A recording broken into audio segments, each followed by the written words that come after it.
सोचिए ना कि ये पूरी दुनिया, ये समाज और हम इंसानों की जो जिंदगी है हम्म। वो एक बहुत बड़े और उलझे हुए बोर्ड गेम की तरह है।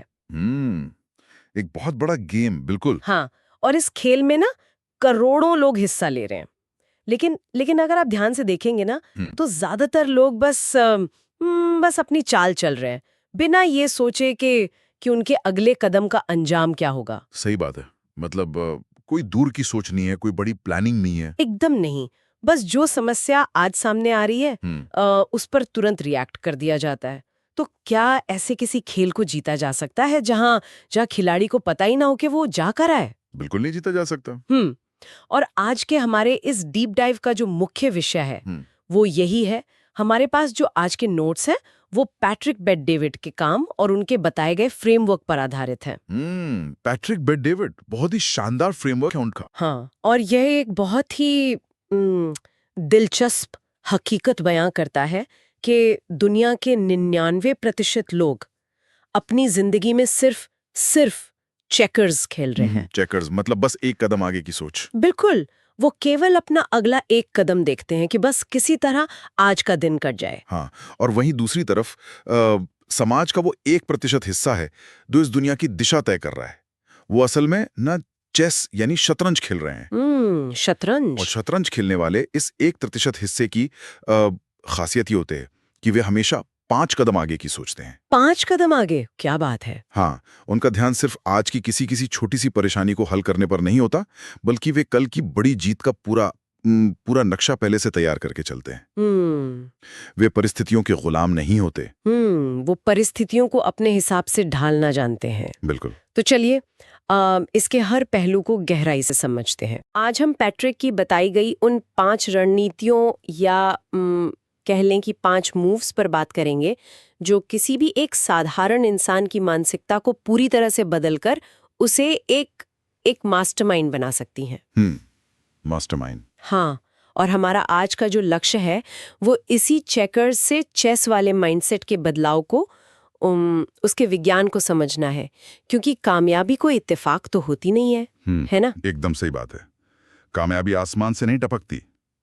यहाँ सबसे दिलचस्प बात यह है कि इंसान अक्सर कड़ी मेहनत तो बहुत करता है। बहुत ज्यादा। आप अपने आसपास देखिए, लोग दिन रात काम कर रहे हैं, पसीना बहा रहे हैं। कुछ लोग तो 2-2 नौकरियां कर रहे हैं। हाँ, मैंने खुद देखा है। लोग वीकेंड्स पे भी काम करते हैं। बिल्कुल। लेकिन फिर भी 10 सालों बाद वे उसी जगह खड़े नजर आते हैं जहां से उन्होंने शुरुआत की थी। ये तो बहुत बड़ा विरोधाभास है। ऐसा क्यों होता है? यही तो बात है। लोग अक्सर हैरान होते हैं कि यार इतनी मेहनत के बावजूद कामयाबी क्यों नहीं मिल रही। इसका मनोवैज्ञानिक कारण बहुत सीधा है। मेहनत तो है, लेकिन दिशा और रणनीति वो पूरी तरह से गायब है। हाँ, दिशा ही नहीं है। हाँ, लोग सिर्फ आज के मुश्किलों में, आज के बिल्स भरने में और बस सामने आने वाले दबावों को संभालने में अपनी सारी दिमागी ऊर्जा खर्च कर देते हैं। इस सर्वाइवल मोड में रहने के कारण वे भविष्य को देखने का नजरिया ही खो बैठते हैं। Survival mode. ये बात बहुत गहरी है। मतलब जब इंसान सिर्फ बचने की कोशिश कर रहा हो तो वो जीतने की योजना कैसे बना सकता है? बिल्कुल नहीं बना सकता। और इसी उलझन से बाहर निकलने के लिए ना इस रणनीति का पहला मूव काम आता है, और वो है खुद को गहराई से जानना। Self awareness. हाँ, दुनिया को जीतने से पहले खुद के दिमाग और अपनी असलियत को समझना सबसे जरूरी है। इस फ्रेमवर्क में 3 बहुत ही कड़वे और सीधे सवाल पूछने की बात कही गई है। कड़वे सवाल? कौन से हैं वो? पहला सवाल, कोई व्यक्ति असल में अपनी जिंदगी से क्या हासिल करना चाहता है?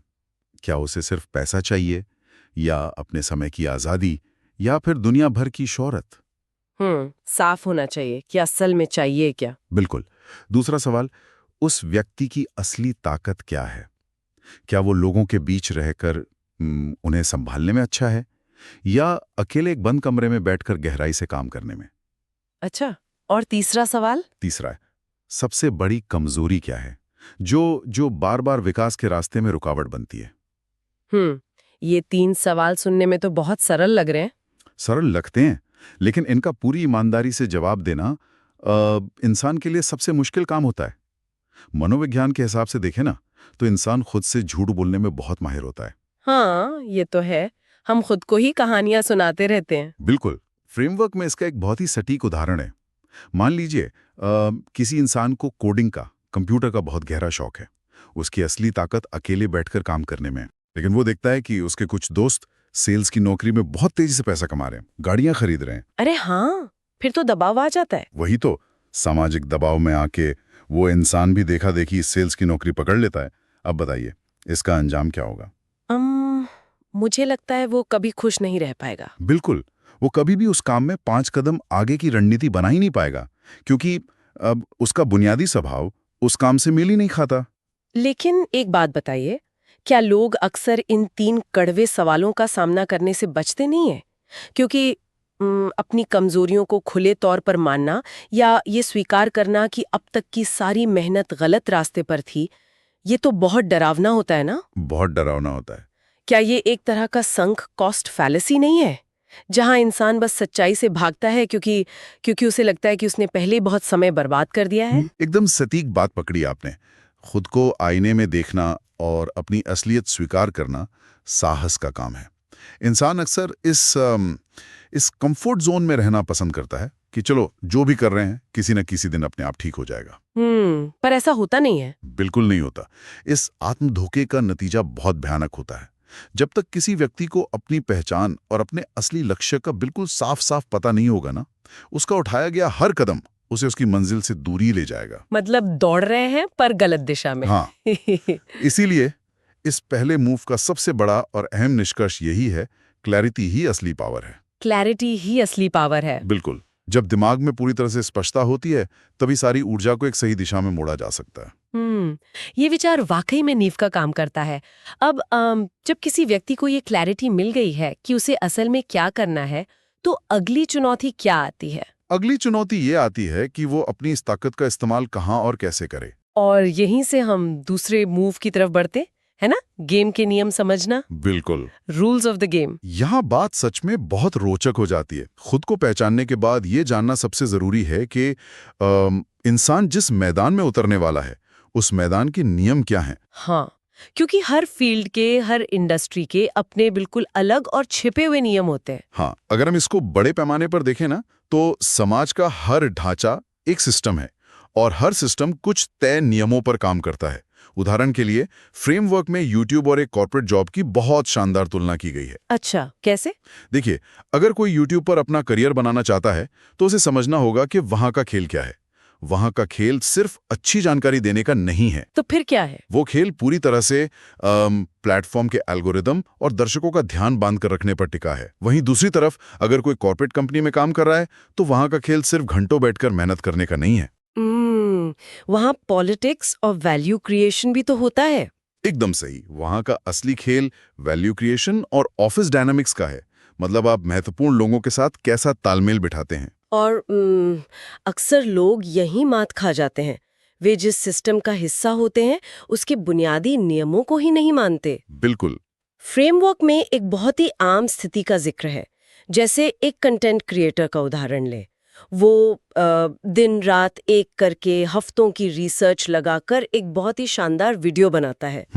लेकिन वो उस वीडियो के थंबनेल और टाइटल पर बिल्कुल ध्यान नहीं देता। और फिर कोई क्लिक नहीं करता। हाँ, कोई क्लिक ही नहीं करता। इसके बाद वो क्रिएटर निराश हो जाता है और अपनी किस्मत को या प्लेटफॉर्म को दोष देने लगता है कि दुनिया उसकी कला को नहीं समझ रही। जबकि हकीकत क्या है? हकीकत ये है कि उसने उस खेल के सबसे पहले नियम को ही नहीं समझा। बिल्कुल। नियम ये था कि बिना आकर्षक थंबनेल के क्लिक नहीं मिलते, चाहे वीडियो अंदर से कितना भी अच्छा क्यों ना हो। यही वो बिंदु है जहां 99% लोग हार मानकर बैठ जाते हैं। वे किस्मत को कोसते हैं, सिस्टम को बुरा भला कहते हैं। लेकिन जो 1% मास्टरमाइंड होते हैं, वे शिकायत करने के बजाय बड़ी शांति से देखते हैं कि इस खेल के अदृश्य नियम क्या हैं। वो नियमों को अपने फायदे के लिए इस्तेमाल करते हैं। हाँ। बिना नियम जाने मैदान में उतरने का मतलब है आंख पर पट्टी बांधकर दौड़ लगाना। इसीलिए ये सिद्धांत बहुत साफ है।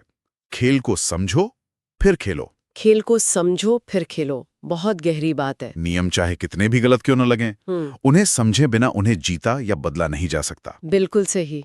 अब मान लीजिए किसी ने खुद को भी जान लिया, नियम भी समझ लिए, लेकिन कोई भी इंसान पूरी दुनिया से अकेले तो नहीं लड़ सकता ना। एकदम नहीं। आपको लोगों की जरूरत पड़ेगी ही। और यही जरूरत हमें तीसरे मूव तक ले जाती है, सही लोगों की पहचान करना, क्योंकि बड़े लक्ष्य कभी भी अकेले हासिल नहीं किए जा सकते। बिल्कुल। एक मास्टरमाइंड को हमेशा एक बेहतरीन टीम की जरूरत होती है, और ये टीम बनाने का काम पूरी प्रक्रिया का सबसे नाजुक हिस्सा होता है। वो कैसे? क्योंकि सबसे बड़ी चुनौती ये नहीं है कि काम कैसे किया जाए, बल्कि ये है कि शुभचिंतक और मतलबी लोगों के बीच का अंतर कैसे पहचाना जाए। हाँ, ये तो बहुत मुश्किल है। मीठी बातें करने वाले तो बहुत मिल जाते हैं। वही तो, बिजनेस में या जिंदगी में एक गलत इंसान आपके पूरे बनाए गए प्लान को ताश के पत्तों की तरह ढा सकता है। एक शतरंज के खिलाड़ी को ना मीठी बातों के पीछे छिपे असली इरादों को पढ़ना आना चाहिए। इरादों को पढ़ना सुनने में आसान लगता है, पर व्यवहार में बहुत मुश्किल है। फ्रेमवर्क कहता है कि मुश्किल वक्त और भारी दबाव में ही इंसान की असली शख्सियत सामने आती है। जो इंसान सफलता पर खुश नहीं होता, वो अच्छा साथी नहीं हो सकता। बिल्कुल। लेकिन मैं यहाँ थोड़ा पुशबैक देना चाहूंगी। क्या लोगों को पहचानने के लिए हमेशा किसी बड़े हादसे या भारी दबाव के समय का इंतजार करना ही इकलौता तरीका है? अच्छा सवाल है। मतलब क्या कोई और छोटे संकेत या माइक्रो सिग्नल्स नहीं होते जिनसे ये पहले ही भापा जा सके कि कौन सही है और कौन गलत? ये एक बहुत जरूरी सवाल खड़ा करता है, और इसका जवाब है हाँ, बिल्कुल होते हैं। हमेशा किसी बड़े संकट का इंतजार करना समझदारी नहीं है, क्योंकि तब तक बहुत देर हो चुकी होती है। अगर हम गहराई से समझे ना, तो लोगों के रोजमर्रा के बर्ताव का बारीकी से निरीक्षण यानी ऑब्जर्वेशन ही असली कुंजी है। मतलब छोटी छोटी बातों पे ध्यान देना। बिल्कुल। जब कोई व्यक्ति किसी छोटे लेवल पर कामयाब होता है, तो उसके आसपास के लोगों की आंखों में देखिए, क्या वे सच में उस जीत का जश्न मना रहे हैं? जब कमरे में आपकी तारीफ हो रही होती है, तो आपका पार्टनर कैसा महसूस करता है? क्या वो अचानक से असुरक्षित हो जाता है, या बातचीत का रुख अपनी तरफ मोड़ने की कोशिश करता है? अरे हाँ, मैंने ये बहुत बार देखा है। लोग अचानक से विषय बदल देते हैं। वही, इंसान की असली फितरत इन छोटी छोटी बातों में बाहर आती है। सही लोगों का साथ रफ्तार को 10 गुना बढ़ा देता है, जबकि एक गलत इंसान आपकी सारी ऊर्जा सोख लेता है। बिल्कुल, गलत इंसान मानसिक ऊर्जा का सबसे बड़ा दुश्मन होता है। तो अब तक हमने खुद की कमजोरियों को समझ लिया, खेल के नियम जान लिए और एक भरोसेमंद टीम भी बना ली। अब आता है एक्शन का समय। हाँ, और यही है चौथा मूव, पक्की स्ट्रेटेजी बनाना, यानी सॉलिड ब्लूप्रिंट। अब समय हवा में सोचने का नहीं है, बल्कि कागज पर चीजों को उतारने का है। बिल्कुल। ये वो चरण है जहां इंसान सिर्फ इच्छाएं रखने के बजाय एक एक स्पष्ट ब्लूप्रिंट तैयार करता है। 5 कदम आगे सोचने का मतलब यही है कि अगले 12 महीनों का एक बहुत ही स्पष्ट प्लान होना चाहिए। 12 महीने का प्लान? और ये सिर्फ मंजिल तय करने के बारे में नहीं है, बल्कि इस बात का विश्लेषण करने के बारे में है कि रास्ते में कौन सी रुकावटें आ सकती हैं, विरोधी क्या चाल चल सकते हैं। और सबसे जरूरी, अगर प्लान ए फेल हो गया तो बिना घबराए तुरंत प्लान बी को कैसे लागू किया जाएगा, ये पहले से तय होना चाहिए। योजना बनाना यकीनन बहुत अच्छी बात है, लेकिन यहाँ एक व्यावहारिक सवाल उठता है। क्या बहुत ज्यादा प्लानिंग करने से इंसान उलझ नहीं जाता? आप एनालिसिस पैरालिसिस की बात कर रही हैं। हाँ बिल्कुल, जहाँ इंसान सिर्फ सोचता रहता है और काम कभी शुरू ही नहीं करता। और आज की दुनिया जहाँ तकनीक इतनी तेजी से बदल रही है, वहाँ 12 महीने का एक स्ट्रिक्ट प्लान बनाना क्या बेवकूफ़ी नहीं हो सकती? हर चीज़ पहले से कैसे सोची जा सकती है? ये बहुत ही वाजिब और तार्किक चिंता है, लेकिन यहाँ स्ट्रैटेजी या प्लानिंग का मतलब भविष्यवक्ता बनना नहीं है। इसका मतलब ये बिल्कुल नहीं है कि कोई व्यक्ति हर घटना को 100% सही प्रिडिक्ट कर लेगा। प्लानिंग का असली मकसद इंसान के अंदर से अज्ञात के डर को, यानी फियर ऑफ अननोन को खत्म करना है। अच्छा, मतलब घबराहट कम करना। बिल्कुल। कामयाब लोग अचानक आई किसी मुश्किल से इसलिए नहीं घबराते क्योंकि उन्होंने पहले ही अपने दिमाग को ये सोचने की ट्रेनिंग दे रखी होती है कि अगर कुछ गलत हुआ तो मेरी प्रतिक्रिया क्या होगी। उनके पास एक ढांचा होता है। हाँ, ब्लूप्रिंट उन्हें वो ढांचा देता है। इसीलिए ये बात बहुत अहम है कि जो प्लान करके अटैक करते हैं वो उनसे हमेशा आगे रहते हैं जो बस रिएक्ट करते रहते हैं। जो प्लान करके अटैक करते हैं वो उनसे हमेशा आगे रहते हैं जो बस रिएक्ट करते रहते हैं। क्या बात है। बिल्कुल। प्लानिंग इंसान को कठोर नहीं बनाती, बल्कि उसे झटके सहने के लिए तैयार करती है। तो इसका मतलब ये हुआ कि स्ट्रैटेजी एक नक्शे की तरह है जो दिशा तो दिखाती है, लेकिन रास्ते में अगर कोई गड्ढा आ जाए तो आपको वहां रुकना नहीं है, अपनी गाड़ी घुमा लेनी है। एकदम सही उदाहरण। और यही बात हमें सीधे पांचवें और अंतिम मूव पर ले जाती है। काम शुरू करो और खुद को ढालो, यानी एक्शन एंड एडेप्टेशन। क्योंकि कागज पर बनी दुनिया की सबसे बेहतरीन स्ट्रैटेजी भी तब तक बेकार है जब तक उस पर जमीनी स्तर पर काम ना हो। बिल्कुल, सिर्फ प्लान बनाकर बंद कमरे में बैठे रहना किसी को मास्टरमाइंड नहीं बनाता। एकदम सही। उस प्लान पर पूरी ताकत से काम करना और जरूरत पड़ने पर अपना रास्ता बदलना, यही असली बुद्धिमानी है। जैसे वो नदी और चट्टान का रिश्ता होता है ना। बिल्कुल, बताइए। मतलब एक नदी का लक्ष्य पक्का होता है कि उसे समंदर तक पहुंचना है, ये उसकी स्ट्रैटेजी है। लेकिन जब उसके रास्ते में कोई बहुत बड़ी चट्टान आ जाती है तो नदी वहां रुककर चट्टान को तोड़ने की प्लानिंग नहीं करती रहती। हाँ, वो रास्ता बदल ही वो तुरंत चट्टान के किनारे से या उसके ऊपर से बहने का रास्ता खोज लेती है। वो अपने लक्ष्य पर अडिग रहती है, लेकिन अपने रास्ते को लेकर पूरी तरह से लचीली होती है। बहुत ही शानदार उदाहरण दिया आपने। ये नदी वाला उदाहरण इस पूरी मानसिकता को बहुत सटीकता से समझाता है। अडैप्टेशन का मतलब यही है कि सामने आई नई हकीकत को तुरंत स्वीकार करना। जब आप कोई कदम उठाते हैं ना, तो बाजार या परिस्थितियां आपको एक फीडबैक देती हैं। उस फीडबैक को करीब से देखना और बिना अपने अहंकार को बीच में लाए अपनी गलतियों को मानना ही एक सच्चे खिलाड़ी की पहचान है। बिल्कुल, अपनी गलतियों को सुधारना आना चाहिए। हाँ, इसी पूरी प्रक्रिया को अगर एक बहुत ही शक्तिशाली विचार में समेटा जाए तो निष्कर्ष यही निकलता है: fast action plus smart adjustment. यही रियल सक्सेस फॉर्मूला है। Fast action plus smart adjustment, यही रियल सक्सेस फॉर्मूला है। बिल्कुल, बिना सोचे एक्शन लेना बेवकूफी है, और बिना एक्शन लिए सिर्फ सोचते रहना कायरता है। इन दोनों का संतुलन ही जीत दिलाता है। क्या बात है। आज के इस वैचारिक विश्लेषण में हमने उन 5 रणनीतिक चालों को गहराई से समझा जो किसी भी व्यक्ति को उन चेकर्स की सीमित मानसिकता से निकालकर चेस का एक दूरदर्शी खिलाड़ी बना सकती हैं। ये सिर्फ बिजनेस की बात नहीं है, ये जीवन जीने के पूरे दृष्टिकोण को बदलने की बात है। अगर हम इन 5 मूव्स को एक बार फिर से देखें। हाँ, एक क्विक रिकैप कर लेते हैं। तो पहला कदम, खुद को बिना किसी धोखे के गहराई से जानना, अपनी ताकतों और कमजोरियों का सामना करना। दूसरा कदम, जिस भी मैदान में कदम रखा है उस खेल के छिपे हुए नियमों को समझना। और 5वां कदम, उस योजना पर पूरी ताकत से एक्शन लेना और बदलती परिस्थितियों के मुताबिक खुद को तेजी से ढालना। बिल्कुल, यही वो बहुत ही बारीक अंतर है जो दुनिया के 99% और 1% लोगों को अलग करता है। हाँ, आम लोग बिना सोचे समझे रिएक्ट करते हैं, भावनाओं में बहकर तुरंत फैसले लेते हैं और फिर जीवन भर पछताते हैं। लेकिन जीतने वाले लोग पहले सोचते हैं, फिर कदम उठाते हैं।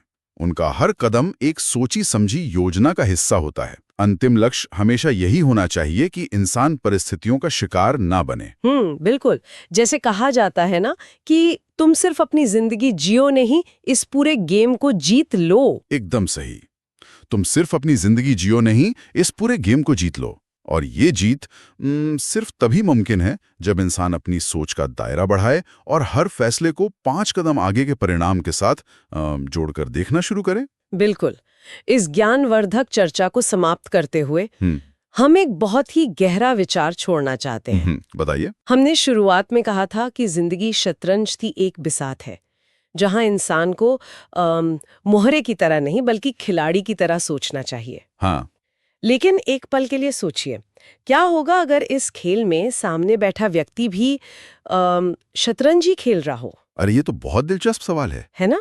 हम अक्सर मान लेते हैं कि दुनिया में बाकी सब सिर्फ चेकर्स खेल रहे हैं, लेकिन जब एक 5 कदम आगे की सोच रखने वाला मास्टरमाइंड किसी दूसरे 5 कदम आगे की सोच रखने वाले मास्टरमाइंड से टकराता है, तब उस खेल का अंजाम क्या होता है?